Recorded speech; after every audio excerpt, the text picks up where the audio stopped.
Salut Rémi. Bonjour Karima. Salut. Ben oui, tu t'es amusé un petit peu à lire ce qui se passe dans la presse anglophone. Ça, c'est très bien, mais il y a quand même un élément intéressant. C'est dans la chronique, en fait, c'est Robert Lidman qui s'inquiétait de voir que la popularité de notre premier ministre au Canada, Mark Carney, si sa popularité baisse, coudonc, ça peut être un danger, nous dit M. Libman, à l'approche de ces fameuses batailles contre la loi 21. On sait que la loi 21 sur la laïcité, elle est contestée jusqu'en Cour suprême, et sur la loi 96 aussi, sur toute la protection du français. En fait, moi, je le dis sans aucun sarcasme, je lis religieusement la Gazette parce que je pense que pour comprendre comment pensent les anglophones du Québec, il faut lire leurs journaux. Robert Libman, c'est un personnage assez fort dans la communauté anglophone. C'est quelqu'un qui exprime ce que beaucoup de gens appartenant à cette communauté-là pensent. Et donc, c'est ça qu'il dit. Il dit, bon, là, on observe dans les derniers sondages, y compris le Léger d'il y a quelques jours, que la popularité de Carney, elle est toujours aussi importante qu'elle l'était le soir de l'élection. Hein, on le sait, c'est grâce au Québec. Lune de miel. Oui, ça ne finit pas. Pourtant, je veux dire, de façon, encore une fois, pas sarcastique, c'est difficile de noter ce qu'a véritablement fait, concrètement fait, Mark Carney, mais on est dans une sorte de mirage, là, d'illusion. On est tous basés sur quelque chose. Donc, on continue de penser que c'est l'homme de la situation. Mais il dit, Robert Lidman, il faut faire attention. Parce que là, il y a deux luttes qui s'en viennent importantes, à commencer par celle pour la loi 21 devant la Cour suprême. Et là, ça pourrait mener les nationalistes à s'unir, les caquistes ainsi que les péquistes, qui s'approchent du pouvoir en 2026. Et là, peut-être qu'avec un chef comme Pablo Rodriguez, qui ressemble beaucoup à Justin Trudeau, du moins sur le plan de la pensée, peut-être que Carney, là, écoperait à ce moment-là. Mais ce que Libman dit par la suite, c'est très intéressant. Il dit, en même temps, peut-être que c'est facile pour les libéraux de Mark Carney de se démêler avec cette situation-là, de s'en sortir, parce qu'il suffirait peut-être seulement, et là, il donne 3 idées, à commencer par le fait de pas orienter la lutte du fédéral sur la question de la loi 21, sur le contenu de la loi 21, sur le fait, par exemple, qu'il y a véritablement une différence de pensée en matière de laïcité. Au Canada, c'est le multiculturalisme, c'est une société qui n'est pas basée sur 2 nations fondatrices. Il dirait, il suffit, puisque l'Ontario et l'Alberta, eux autres aussi utilisent souvent la clause non-obstant, il faudrait orienter la lutte, donc, fédérale sur cette question-là, qui est une question somme toute technique, sur le plan constitutionnel. Et il dit ça pourrait honnêtement là, faire en sorte que les Québécois comprendraient qu'on ne s'attaque pas à la laïcité, on s'attaque à une technicalité. Et il a raison, Robert Libman. Oui, mais ça, là, on l'entend, excuse-moi, ce discours-là, détourné sur la clause dérogatoire. J'interviewais tout récemment Monsef Deradji, puis là, tu sais, la ligne s'aligne. Je pense que c'est la ligne qu'on va entendre, c'était ça. C'est-à-dire, non, on est pour la laïcité, on est pour la... Je dis, OK, mais quelle laïcité? Une laïcité qui veut rien dire pour vous? Non, c'est la clause dérogatoire, parce qu'au fond...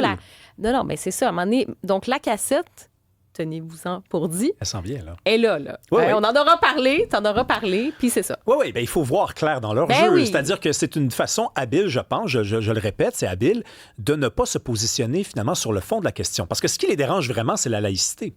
C'est pas le fait qu'il y ait la clause dérogatoire qui soit utilisée. D'ailleurs, elle est utilisée partout. Elle a été utilisée partout. On se rappelle... C'est un outil. C'est un outil que, notamment, le Québec l'utilise, mais si on se réfère juste à la Constitution que le Québec n'a pas signé, c'est aussi un outil d'équilibre. Regardez, on n'a pas signé la Constitution, mais on a quand même un outil. Si jamais, justement, il y a des modèles, un modèle des lois qu'on veut passer aussi, ça existe. En fait, c'était, pour le dire plus... pendant que c'était négocié en 82, ça faisait partie des arguments, des conditions des provinces pour signer la Constitution. Le Québec, comme tu viens de le rappeler, ne l'a pas fait quand même. Mais donc, là, je m'inquiète quand même parce que je pense qu'il a un peu raison, Robert Lidman. Quand on sait qu'il y a beaucoup de souverainistes qui ont voté pour Mark Carney aux dernières élections, quand on sait que l'appui à la souveraineté, oui, n'est pas un niveau qui m'inquiète, puisque je le répète, 1 an avant le référendum de 95, le oui était à 33 %. Selon les derniers sondages, c'est entre 35 et 40. Je pense quand même qu'il faut se poser la question. Il y a un examen de conscience qu'il faut entreprendre. Pourquoi les souverainistes ont voté pour Carney? Pas tous les souverainistes, mais beaucoup trop de souverainistes. La preuve, c'est la déconfiture du Bloc. Pourquoi? Lui, il lui dit, c'est parce qu'ils ne sont pas si mobilisés que ça, finalement. Donc, cette cassette-là, que tu présentes comme une cassette et que moi aussi je vois comme une cassette, c'est quand même peut-être un danger pour les souverainistes qui, lorsqu'ils vont se faire dire ça par Ottawa. Non, c'est pas le fond de la question qui nous préoccupe, c'est la technicalité. Il y en a peut-être qui vont dire, finalement, c'est pas exactement l'ennemi qu'on nous a dépeint là, du côté nationaliste, que ce soit dans les chroniques ou dans les textes. Bon, c'est peut-être juste quelqu'un qui a un problème avec ça. Est-ce qu'on peut revoir la loi 21 pour faire en sorte que c'est un danger? Il faut se rappeler que les adversaires du Québec ont des cassettes et ça fonctionne des cassettes parce que ce sont des slogans, ce sont comme des vieilles chansons fatigantes qui ne nous sortent pas de la tête. Ça marche, c'est prouvé que ça marche. Donc, comme tu viens de le dire, restons attentifs. Je pense que, comme on dit, la cassette, elle est déjà, commence déjà à être pas mal écoutée. Mais oui, là, c'est l'été, hein, on est un petit peu, on fait de la farniente, on est un petit peu relax. Limonade. Mais, sauf qu'au mois de septembre, à la rentrée, il va falloir être effectivement, là, ceux qui sont moins vigilants, sur les crocs, vont être pas mal plus, en effet. Sinon, est-ce qu'on devrait répondre à nos courriels? Tu veux revenir sur cette question-là? Parce que c'est que... Oui, je t'explique. C'est ça, mais nous, en contexte. Il y a une étude de Microsoft dont les résultats sont épatants qui tente à démontrer qu'un salarié en Occident, en moyenne, reçoit 117 courriels par jour. Donc, ça, je veux dire, pour que les gens comprennent bien, là, 117 courriels, ça veut dire que ça n'arrête juste pas. Là. Et ça commence dès le matin, parce que vous avez des collègues qui se réveillent avant vous. Évidemment, ça s'accélère plus la journée avance. Et lorsque vous avez terminé, puis là, c'est une façon de parler, parce que vous n'avez pas terminé, vous rentrez à la maison, puis ça continue de rentrer.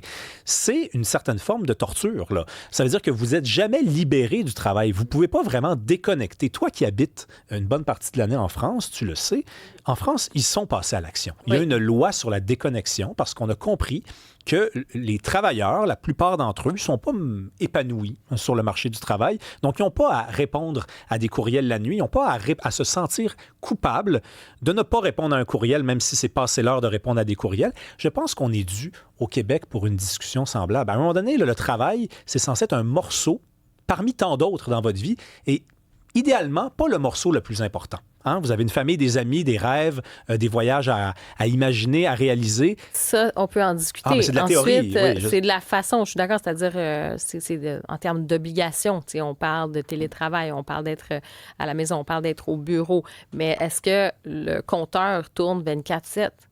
Ça, c'est une autre histoire aussi. À un moment donné...